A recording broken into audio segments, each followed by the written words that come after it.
Hi, this is Brooke Rose, as part of the Joe Corporate Philanthrocapitalist Party for Change, where we've committed to doing what we can to eradicate the world's largest social problems. We've worked hard to get to the position we are in, and we vow to take that same diligence to create a better world together. If elected, we commit to innovative ways of thinking, using our proven track records and business acumen to tackle significant social challenges. We will step in to bridge the gap of funding that the government won't. We have the ability to support infrastructure development and capacity building in the developing world and giving a voice to marginalized communities. We will collaborate and create transnational community that fosters collaboration on global issues. We recognize that we can't do this alone. We're in this together.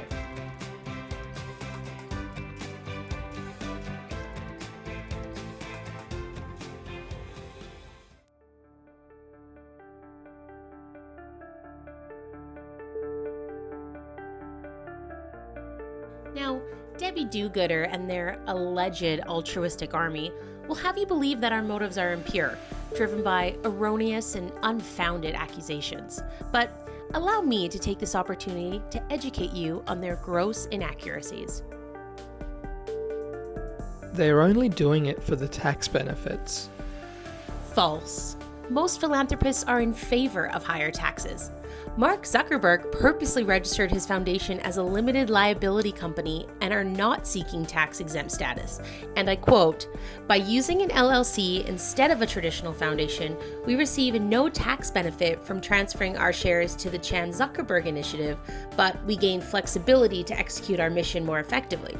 In fact, if we transferred our shares to a traditional foundation, then we would have received an immediate tax benefit, but by using an LLC, we did not." And in fact, Bill Gates is the one who said, "I need to pay higher taxes," and Warren Buffett has publicly advocated for higher taxes for the wealthy for decades. They have no legitimacy or authority in social issues. False again. The opposition is a passionate supporter of questioning the legitimacy and authority of my fellow philanthrocapitalists in having a seat at the table of policymaking decisions. Our dear opposition lobbyist, Sophie Harmon, loves to discuss Max Weber's ideals of charismatic authority and David Beetham's concept of self-fulfilling character of legitimate power. But let's look to our federal leaders of our own country who are responsible for driving significant public policy and social reforms, or so the election says. The Canadian Federal Minister of Natural Resources is a former oboist for the Winnipeg Symphony. The Federal Minister of National Revenue is a social worker from Moncton. And Minister of International Development is a campground owner and museum manager. Are these individuals experts in the field of which they were appointed to? No, definitely not. But they learned and they surrounded themselves with colleagues with invaluable experience, unparalleled knowledge, and consulting with various focus groups and stakeholders. So the same is true with philanthrocapitalists. Bill Gates, for instance, immersed himself in reading every piece of material regarding public health, including the World Development Report. Not exactly leisurely reading. But for Bill Gates, the problems of global healthcare are similar to that of the computer world before the advent of the personal computer. He surrounded himself with physicians, beneficiaries, informants. He aligned with internationally recognized and accredited health organizations. He became informed, just like our federal ministers do after each election. The hypocrisy in policy involvement is utter blasphemy, but we will provide additional scholarly evidence further on in our campaign. Their involvement in policymaking is inappropriate use of power. False again. Those who question our involvement and passion for where the money goes need to look no further than understanding any significant investment. When you buy a house, do you simply cut a check for $500,000 and blindly trust that your realtor will get you your forever home? When you buy a car, do you give the dealership just $30,000 and drive away with whatever they give you? After all, if the means is a roof over your head and 4 wheels under your bum, then you've accomplished it, right? No. We want to be involved in the choices, be satisfied with the results, understand the process, and walk away satisfied that our investment is producing our desired outcomes. So why are we penalizing philanthrocapitalists for ensuring that their significant investments are being utilized in responsible ways? We want to know how our funds are being spent. We want to know that the money invested in malaria will reach the desired beneficiaries in Africa. And if not, we want to fix the problem and the infrastructure so we can make sure it happens. And we're in the rare luxury of having the opportunity to do so.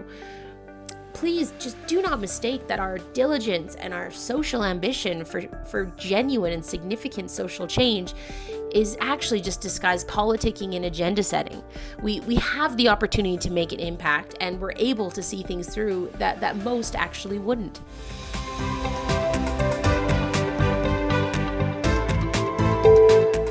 Let me introduce you to our esteemed experts who have expressed their opinions in the need for philanthrocapitalists to be hands-on in policymaking. David Beetham, Diane Stone, and the legendary George Soros. David Beetham outlined the 3 criteria necessary for policymaking power to be legitimate and used our friends and allies, Bill and Melinda Gates, as an example. The first criteria was conformity to established rules, of which, of course, the Bill and Melinda Gates Foundation have aligned themselves with aimlessly. They follow the rules and the laws of global health governance, including, of course, the World Health Organization and the UN health agencies. A simple check, but one that they can absolutely, as well as most philanthrocapitalists, follow along and adhering to those international policies in place. The second criteria is that rules can be justified and shared by the dominant and the subordinate. Beetham acknowledges that rules and the justification of the rules do not provide sufficient criteria alone to assess legitimacy.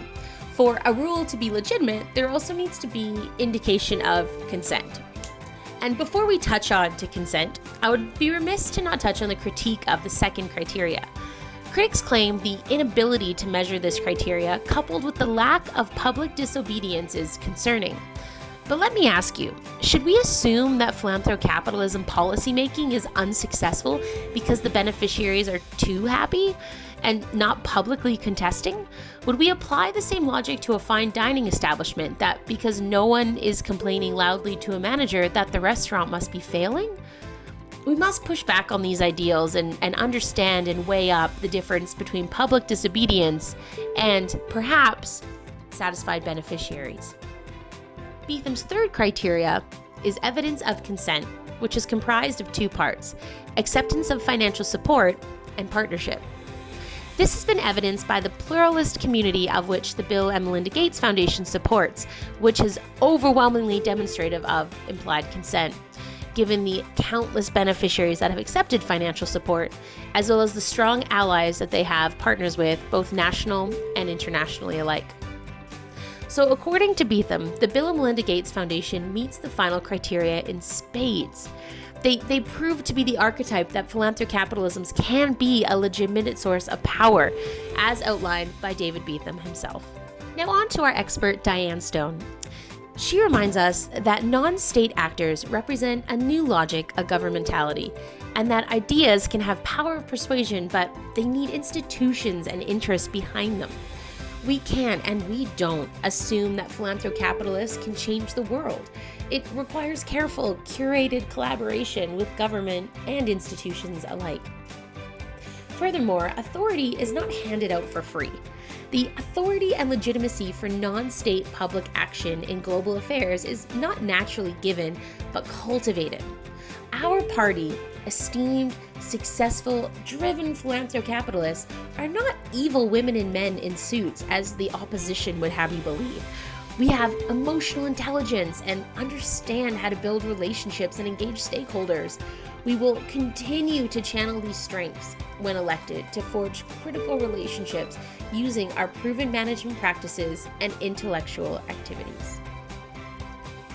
Finally, let me touch briefly on the grandfather of philanthrocapitalism policymaking, George Soros. After immigrating to America and making his billions on the stock market, he was motivated to facilitate the concept of open societies around the world, and he unapologetically spearheaded an organization that was dedicated to policymaking. His model has decades of proven success with social change, and he copped a fair bit of controversy along the way, involving himself in other countries and doing what he described was the right thing no matter the consequence. He understood that collaboration is the key to success on working with people on the ground and local advisors who have the agency and the authority to be change agents. That's been their secret weapon. In addition, he understands that if they want to activate people in those communities and motivate them and inspire them, there better be the tools and the infrastructure in place. Something that, quite frankly, the government is failing to provide, but philanthrocapitalists can happily fill this void if elected, as demonstrated by George Soros. I know what you're thinking. This all sounds good in theory, right? Philanthrocapitalists want to swoop in and save the world. But how about a little less conversation and a little more action? As the economic brains behind the philanthrocapitalism concept, Matthew Bishop and Michael Green recently identified a few more game changers who prove that philanthrocapitalism and policymaking are the only way that social change can persist. George Soros has been backing social change movements for decades in the United States and overseas. One of his many projects was nurturing democracy and addressing inequality in a post-apartheid South Africa. Mo Ibrahim, the Sudanese cell phone entrepreneur, launched an African Leadership Prize to drive a debate about the role of government. And Sir Richard Branson, what hasn't he done? Has worked with Nelson Mandela to create the Elders, a group of the world's most trusted leaders that is campaigning to end child marriage within 20 years, within our lifetime. Bill and Melinda Gates have made an impact for smallholder farms in Africa by investing in programs such as the Farm Input Promotions Africa. eBay founder Pierre Omidyar is backing technology startups that harness new communication technologies and help citizens hold their governments accountable. And the Chan Zuckerberg Initiative, in collaboration with IMALS, they launched a Rare as One project, which is pooling global resources and support to empower people living with rare diseases to be part of those solutions, to reimagine how we fight illnesses like ALS, Huntington's, and Parkinson's.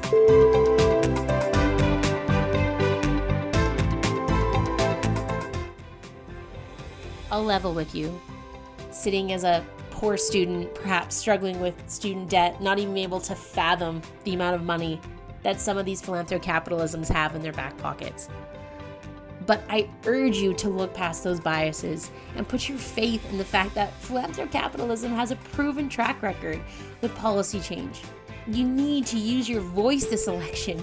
Use your voice to realize that this is the only way that social change is going to exist. Greta can get on her megaphone and talk about climate change. We can have rallies until we're blue in the face, but we need the people that can bridge the gap and actually make those changes in infrastructure with innovative ways of thinking and an astute business acumen and an unapologetic way of working hard in society. Vote yes to philanthrocapitalism policymaking this election, and we will build a better future together.